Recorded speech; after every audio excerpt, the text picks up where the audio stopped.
Episode की शुरुआत में काई इस लड़की को देखकर सोच रहा था कि ये ह्यूमन तो नहीं है, तो ये कौन सी रेस की है। वो उसे पूछती है तुम कौन हो, तो वो पूछता है तुम बताओ। तब वो कहती है रिन्ने, प्लीज मेरी हेल्प करो। तो काई उसकी चेन्स को देखता है और उसे कहता है कि तुम्हें बचाने के बाद मुझ पर हमला मत करना, और फिर अपनी स्वॉर्ड को उस चेन पर मारता है, लेकिन उस चेन को कुछ भी नहीं होता है। फिर वो बुलेट से ट्राई करता है, लेकिन तब भी कुछ नहीं होता है। फिर वो सिड की स्वॉर्ड को याद करके कोड होल्डर बोलता है और उसकी स्वॉर्ड सिड की स्वॉर्ड में कन्वर्ट हो जाती है।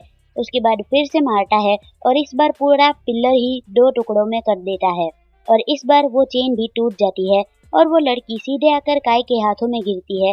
फिर जब वो अपनी आंखें खोलती है और काई को उसके सामने देखकर सीधी ऊपर चली जाती है, और फिर काफी जोर से वेनेसा का नाम चिल्लाने लगती है कि इधर आओ, मैं अभी भी तुमसे नहीं हारी हूँ। तुम्हें क्या लगता है कि तुम इस लो रैंक डीमन को भेजकर मुझे रोक पाओगे? काई बोलता है रुको 1 सेकंड, लेकिन तब तक वो उस पर हमला करना शुरू कर देती है। तो काई उसके हमले को डॉज किए जा रहा था, और इस बार वो काफी खतरनाक अटैक करने वाली होती है। और जैसे ही वो काई के पास पहुंचता है, तभी काई सिड की स्वॉर्ड से उसका मैजिक ही काट देता है। ये देखकर वो काफी हैरान हो जाती है। वो उसे कहती है ये कैसा मैजिक था, तुम तो लो रैंक के डीमन हो ना। काई कहता है मैं कोई डीमन नहीं, मैं एक ह्यूमन हूँ। वो कहते हैं क्या ह्यूमन? काई कहता है देख लो, मेरे पास कोई भी विंग्स और टेल नहीं है। तुमने हेल्प करने के लिए कहा था, सो मैंने तुम्हारी हेल्प की। रिन्ने कहती है मुझे डीमन से नफरत है, इसलिए मैं खुद को रोक नहीं पाई। काई पूछता है इसका मतलब तुम डीमन नहीं हो? वो कहती है हाँ। काई पूछता है तो तुम कौन सी रेस से हो? रिन्ने कहती है मैं कोई सी भी रेस से हूँ, इससे कोई फर्क नहीं पड़ता। मुझे बचाने के लिए शुक्रिया, और तुम पर अटैक करने के लिए माफी चाहूंगी, लेकिन कभी भी मुझे मेरी रेस के बारे में मत पूछना। तो काई कहता है ठीक है। वो कहती है अच्छा हुआ कि तुम समझ गए ह्यूमन। तब काई कहता है मेरा नाम ह्यूमन नहीं है, मेरा नाम काई है। फिर वो भी अपना नाम बताने लगती है जो होता है रिन्ने।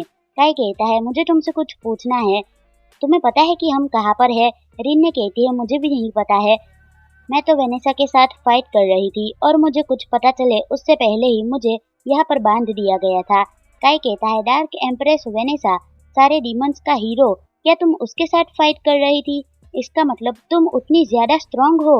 रिन्ने कहती है हाँ, तो मैं तो डीमंस की पूरी आर्मी को खत्म कर सकती हूँ। वैसे तुम भी काफी अमेजिंग हो, तुमने मेरे मैजिक को कैंसिल कैसे कर लिया? काई कहता है वो तो इस स्वॉर्ड की वजह से। तभी वो देखता है कि रिन्ने के पीछे एक काफी खतरनाक चीज आ रही होती है, और वो काफी भयानक होती है। वो आकर सीधे इन दोनों पर हमला करना शुरू कर देती है, एंड वो दोनों उससे बचकर भाग रहे होते हैं। उसके बाद वो रिन्ने को पकड़ लेती है और कुछ बोल रही होती है जैसे कि फेट सिंगुलैरिटी एंटिटी कैप्चर्ड। ऐसा बोलते ही रिन के चारों ओर कुछ पार्टिकल्स जैसा कुछ आ जाता है, और रिन ने चिल्ला रही होती है। और इधर काई बोलता है सिड, मैं तुम्हारी स्वॉर्ड बोरो कर रहा हूँ, एंड उस पर हमला करता है, और रिन ने अपना हाथ आगे बढ़ाती है, और वो जो हाथ टाइप का कुछ था जिस वजह से रिन्ने को पकड़ा गया था, तो वो टूट जाता है, और काई रिन्ने का हाथ पकड़ लेता है। और ये मॉन्स्टर भी उसकी स्वॉर्ड देख कर बोलती है फॉरबिडन स्वॉर्ड यहाँ पर कैसे? उसके बाद काई और रिन्ने वहां से जाने लगते हैं, और एक काफी तेज रोशनी सी सामने आ जाती है, एंड वो दोनों क्रिप्टो के अंदर आ जाते हैं। काई सोचता है क्या हम दोनों एस्केप कर गए?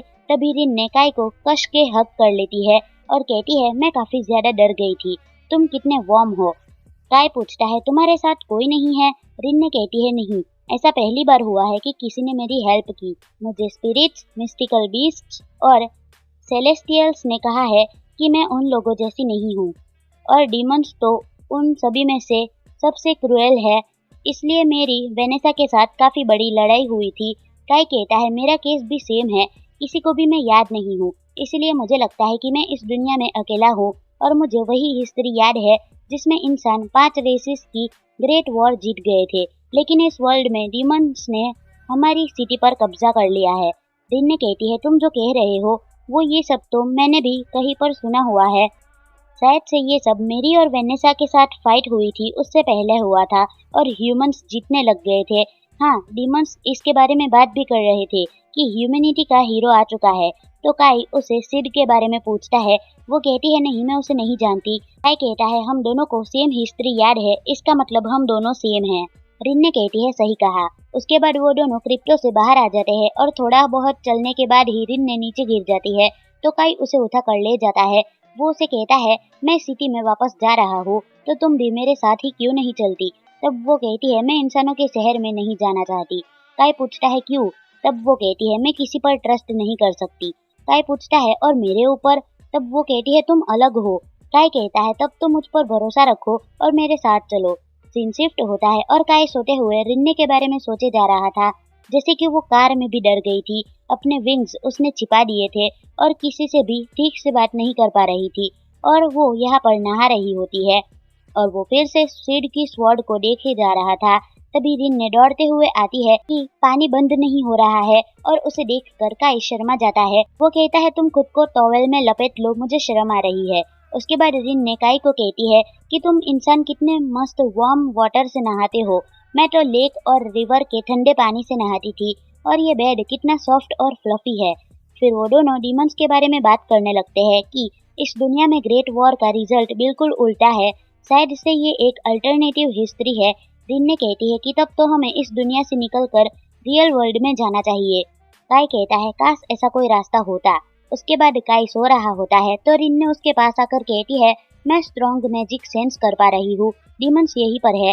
तभी बाहर हमले होने स्टार्ट हो जाते हैं और अनाउंसमेंट होती है कि दुश्मन का हमला हुआ है तो सारे लोग जल्दी से शेल्टर में घुस जाए।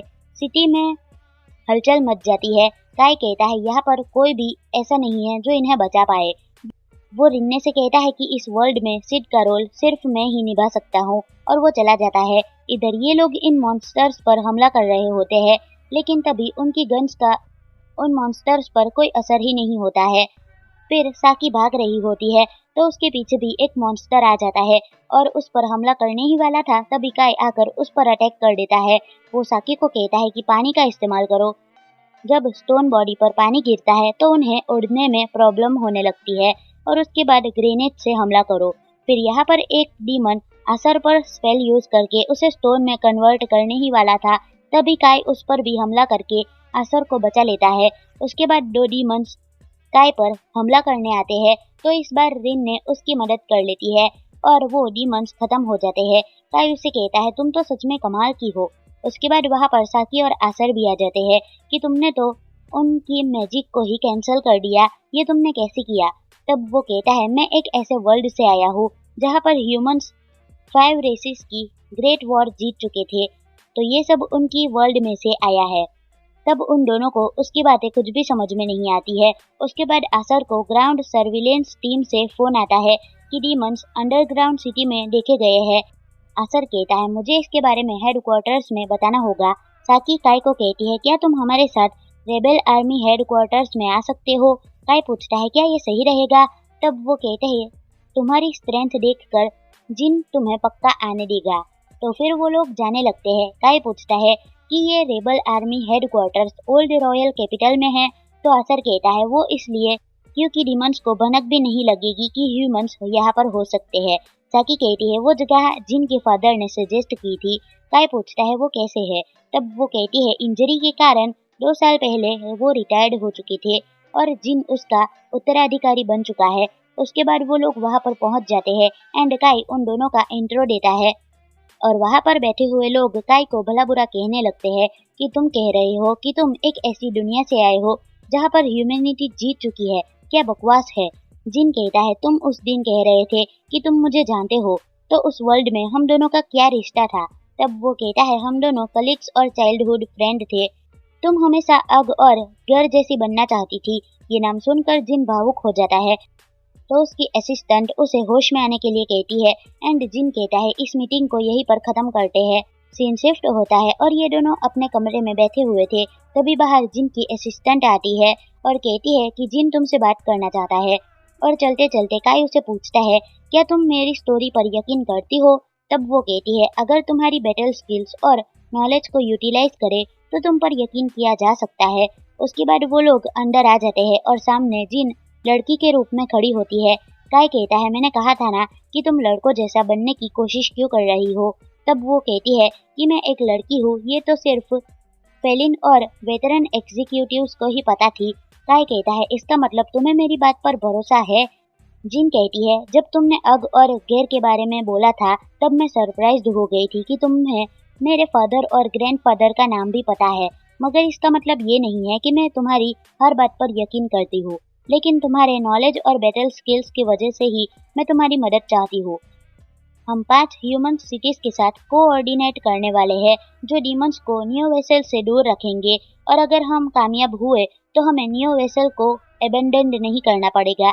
तभी रिन ने बोलती है मुझे नहीं लगता कि ऐसा हो पाएगा, लेकिन ऐसा करने से और ज्यादा डीमंस यहाँ पर आते रहेंगे। अगर हाई रैंक के डीमंस यहाँ पर आ गए तो उसके एक ब्लास्ट से ही पूरी सिटी तबाह हो जाएगी। जिन कहती है मुझे पता है, लेकिन हमारे पास कोई और मौका भी नहीं है। काय कहता है हमें रॉयल कैपिटल पर अटैक करना चाहिए, वहाँ पर एक ऐसा डीमन है जिस पर हम एम कर सकते हैं, और वो है सारे डीमंस का हीरो वेनेसा। जिन कहती है क्या तुम सच कह रहे हो? वो एक मॉन्स्टर है। 30 साल पहले उसने डिफेंस फोर्स को खत्म कर दिया और गवर्नमेंट प्लेस पर कब्जा कर लिया। काय सोचता है और उस मॉन्स्टर पर सिर्फ एक ही चीज का असर हो सकता है, और वो है सिड की स्वॉर्ड। और वो कहता है हम दोनों उसके साथ फाइट करने के लिए रेडी है। हिस्ट्री में सिड ने वेनेसा के साथ अकेले ही लड़ा था। जिन पूछती है क्या तुम ये कर पाओगे? तब वो कहता है मैं अपना बेस्ट दूंगा। मैं एक दूसरी दुनिया से आया हूँ, लेकिन मैं खुद की जान दाव पर लगाकर इस दुनिया को बचाने के लिए कुछ भी नहीं चाहता हूँ। असर और साकी अपनी जान के लिए लड़ते हैं। अगर मैं फिर से अपनी दुनिया में चला गया तो मैं उन्हें फेस नहीं कर पाऊंगा। डीमंस के ज्यादातर फोर्सेस बॉर्डर के नजदीक होते हैं, और रॉयल कैपिटल वाले डीमंस 10% फोर्स में होते हैं। जिन कहती है हम अपना सारा एफर्ट्स लगा देते हैं, तब भी हम उन्हें थोड़े टाइम के लिए ही होल्ड कर पाएंगे। इससे हमारे काफी सारे ट्रूप्स भी मारे जा सकते हैं। तभी फेलिन बोलती है हमारे पास प्राइवेट अंडरग्राउंड ट्रेन लाइन है जिसके बारे में सिविलियंस को पता ही नहीं है। जिन कहती है तुमने मुझे ये पहले क्यों नहीं बताया? तब वो कहती है ये बात 15 साल पहले ही तुम्हारे डैड के थ्रू तय कर दी गई है, मगर उस वक्त वेनेसा को हराने का कोई मतलब नहीं था, तो उन्होंने इस आइडिया को छोड़ दिया। जिन कहती है उन्होंने मुझे इसके बारे में क्यों नहीं बताया? काय कहता है क्योंकि तुम उसकी बेटी हो, तो शायद से उन्होंने वेनेसा को चैलेंज करने के लिए किया हो। कोई भी पेरेंट्स अपने बच्चे को अकेले नहीं जाने देता है। फेलिन कहती है सॉरी, लेकिन मैं तुम्हारा पूरा साथ दूंगी। रिन ने कहती है मैं भी आऊंगी। जिन कहती है हमें तुरंत ही स्ट्रेटेजी मीटिंग बुलानी होगी, तो अब डीमंस के हीरो के साथ चैलेंज होगा। हम ऊर्जा फेडरेशन को रिक्लेम करके रहेंगे। और ये एपिसोड यहीं पर खत्म होता है। अगर आपको ये एपिसोड अच्छा लगा हो तो लाइक कर देना, और कैसा लगा हो ये मुझे कमेंट में बता देना। मिलते हैं नेक्स्ट वीडियो में। बाय।